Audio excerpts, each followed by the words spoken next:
Welcome back, everybody, to...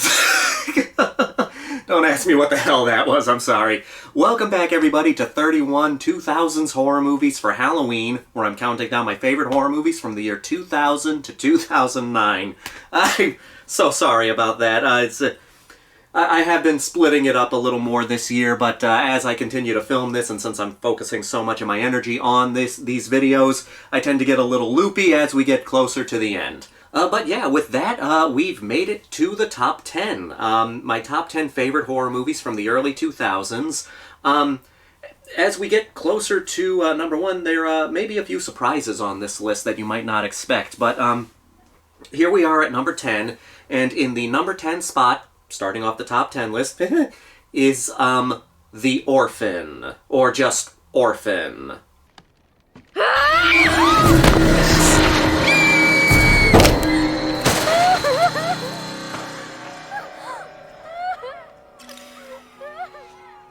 Now, I actually got into Orphan a lot later than everybody else. When this movie came out, it developed a fan base that so many people praised this film. Now, before we get into this video, I am going to have to talk about spoilers throughout this video here on Orphan.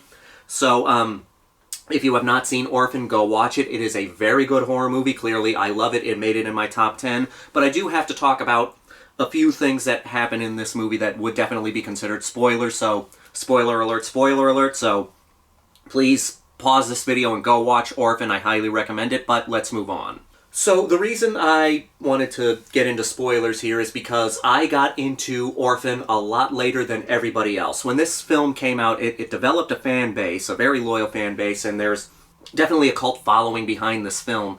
One of the reasons people loved it so much was because of the twist in the third act of the movie. Now, like I said, I got into Orphan a lot later than everybody else, and the reason for that was because the ending was spoiled for me. Oh, little doggy, is this your collar, little doggy?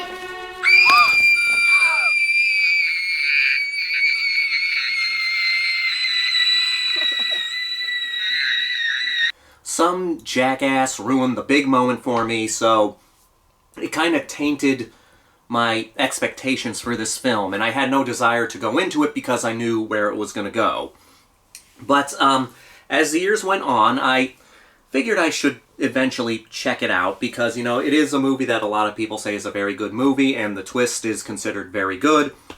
Now, the story is we're following this family who, they already have 2 children, and the mother used to be an alcoholic due to a very bad miscarriage that they suffered from when they were originally going to have their third daughter, I believe. But anyway, this miscarriage kind of put a strain on their marriage.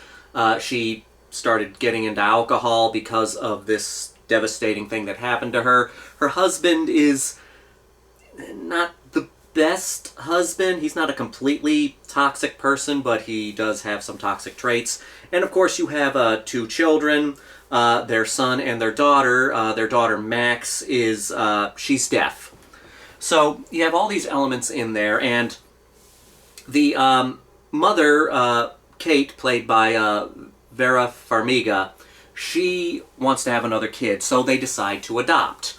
And they end up adopting this young girl named Esther. I believe she is 9 years old, maybe 12 years old, and I'll get into why I'm confused with the age. But anyway, they adopt this young woman, this young girl named Esther, and she's taken into the house, and she turns out to be a complete, total psychopath. But also an ingenious psychopath because she's able to manipulate things, you know, gaslighting the mother, doing all these horrible things in the house, and she develops this creepy relationship with the father. You're a great father. And a handsome man. Jesus Christ! Now, getting into the twist ending here, the movie, like I said, spoilers, it's found out that in the third act that Esther is not a little girl. She's actually a 30-something-year-old woman who was in this mental institution. And in the third act, of course, we're now dealing with the fact that we know that this is a grown woman who has been pretending to be a child in this family, which is creepy as hell. It's called hypopituitarism. It causes proportional dwarfism. She only looks like a child. According to our records, Lena Klammer was born in 1976. She's 33 years old. But that's the whole thing about it. I knew the twist going in, so I didn't think this movie was going to affect me as much as it did. But the movie was so good, even knowing the twist going in, that it made it up into my top 10 of the early 2000s. It's a great, great horror movie, mostly because of Esther.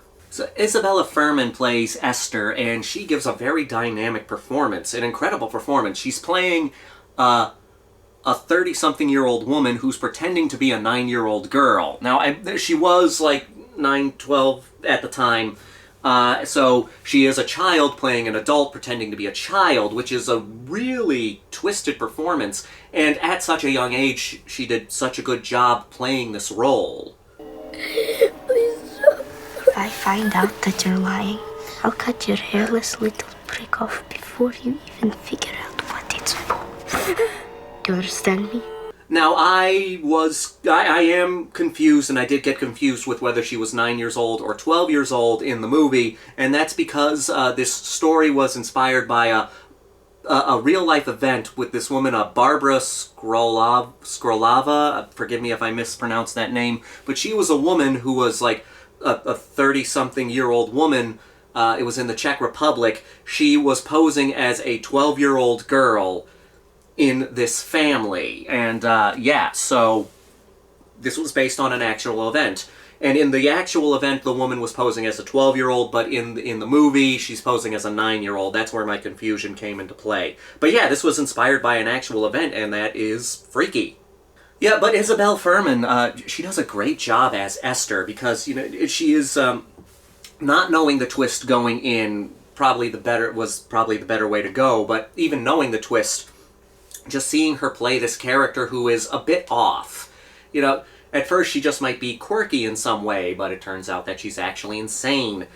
She does a good job at manipulating this family, and Esther is such a creepy character, especially knowing that she's really an adult. Some of the best twist endings, or the best twists in movies, are twists that make the movie creepier, or more suspense, or scarier, as you go in for a second watch. Because, okay, most people when watching The Orphan, when they went into it, they didn't know Esther was actually a grown woman. And so, having that revealed to you is a big shock moment, but then going into the movie a second time makes it a little more suspenseful, and like I said, makes you feel a little more uneasy, because going in, you know that Esther is an adult posing as a child. I'll shoot the mommy if you tell.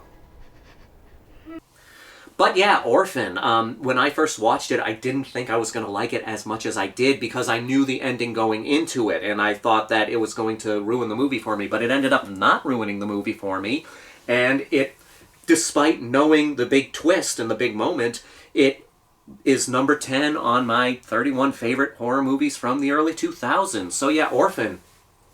Great movie, great. Technically a killer kid movie. I mean, people say, well, she's not really a kid, but in the movie she is playing a kid, so I guess it does count in the killer kid genre, sort of. But it's overall, it's a good movie, very creepy, fantastic performances all around, especially by Isabelle Fuhrman, who had a very complicated role at such a young age. So yes, Orphan, great horror movie, great killer kid movie, kinda. But all in all, one of the best horror movies to come out in the 2000s.